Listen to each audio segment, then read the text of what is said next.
ప్రభునందు ప్రియ దేవుని బిడ్డలారా, మీ అందరికీ కూడా ప్రభు యేసుక్రీస్తు నామములో ప్రత్యేకమైన వందనాలు, శుభాలు తెలియజేస్తున్నాం. బాగున్నారా?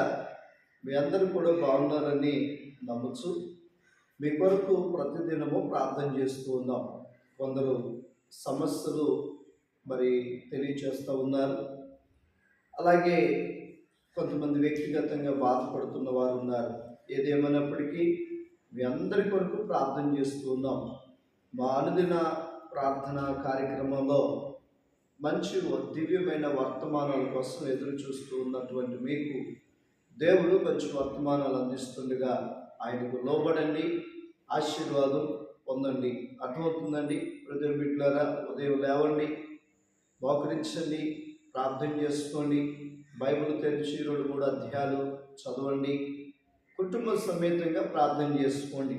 అర్థమవుతుందండి? రాత్రి ఆ రీతిగా కుటుంబ సమేతంగా ప్రార్థన చేసుకున్నారా? ఒకవేళ చేసుకోకపోతే ఎప్పుడైనా ప్రారంభించండి. అర్థమవుతుందండి? ఒటిగుడిపాడు గ్రామంలో వీధి సువార్త జరుగుతుంది. చక్కగా ఒక వీధి తర్వాత ఒక వీధిలో చక్కగా వర్తమానాలు అందుతూ ఉన్నాయి.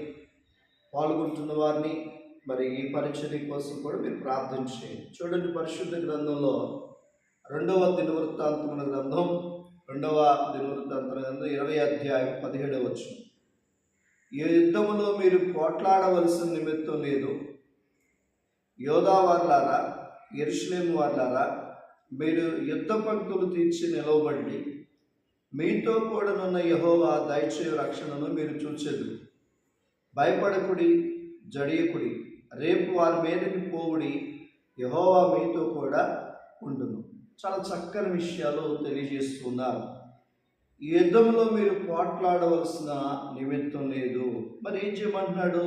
యోధా వార్లారా, యెరూషలేము వార్లారా, మీరు యుద్ధ పంక్తులుగా తీర్చి నిలవబడండి. అంటే యుద్ధానికి ఎలా అయితే సిద్ధపడి నిలబడతారో పంక్తులుగా నిలబడండి. అంటే యుద్ధానికి ఎవరు ముఖ్యులు అంటే నిలబడగలిగిన వారు కావాలి. అలాగే ప్రియమైన బిడ్డలారా, ఈ ఉదయకాల సమయంలో నీ కుటుంబం మీదకి, నీ బిడ్డల మీదకి దాడి చేస్తున్నటువంటి అపవాదిని జయించడానికి నువ్వేమై ఉండాలంటే, ప్రతిరోజు యుద్ధము చేయగలిగిన వారు ఎలా నిలబడతారో కుటుంబాన్ని రక్షించుకోగలిగిన మనం మోకాళ్ళ మీద నిలబడాలి. ప్రతి ఉదయం మోకాళ్ళ మీద నిలబడాలి. యుద్ధ పంతులుగా కూర్చుని, యుద్ధ పంతులుగా తీరి నిలబడితే మోకాళ్ళ మీద. చూడండి ఏమంటున్నాడు? బ్రదర్ బిడ్డలారా, మీతో కూడా నున్న యెహోవా దయచేసే రక్షణను మీరు చూచెదరు. మీతో కూడా ఉన్న యెహోవా దయచేసేటువంటి రక్షణ చూస్తారు. యుద్ధ పంక్తులుగా నిలబడి ఉంటే ఏం జరిగింది అని చూస్తే బ్రదర్ బిడ్డలారా, భయపడకుడి, జడియకుడి, రేపు వారి మీదకి పోవుడి, యెహోవా మీతో కూడా ఉండును. మీరు భయపడద్దు.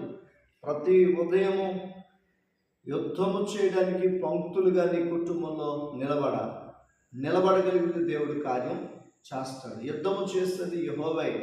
కనుక నువ్వేం చేయాలి? కనీసం నిలబడమంటున్నాడు. యోధా వార్లారా, యెరూషలేము వార్లారా, నిలబడండి. అంటే పొద్దున్నే మనల్ని లేవనీదు.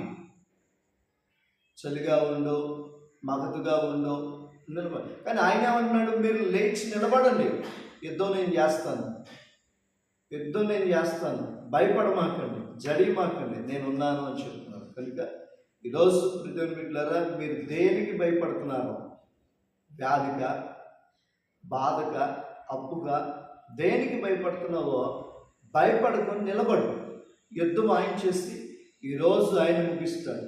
నిలబడి రక్షణ చూస్తాం, అంతే.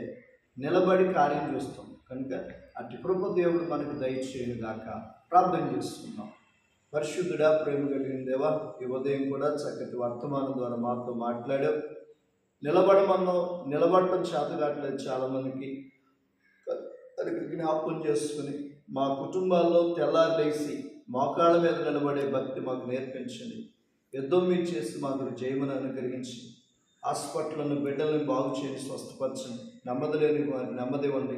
చదువుకున్న బిడ్డలకు తోడుగుండి, వివాహం కాని వారికి వివాహాలు జరిగించి మహిమ పొందమని యేసు నామమున అడిగి పొందినాము తండ్రి. Amen. God bless you. Thank you all.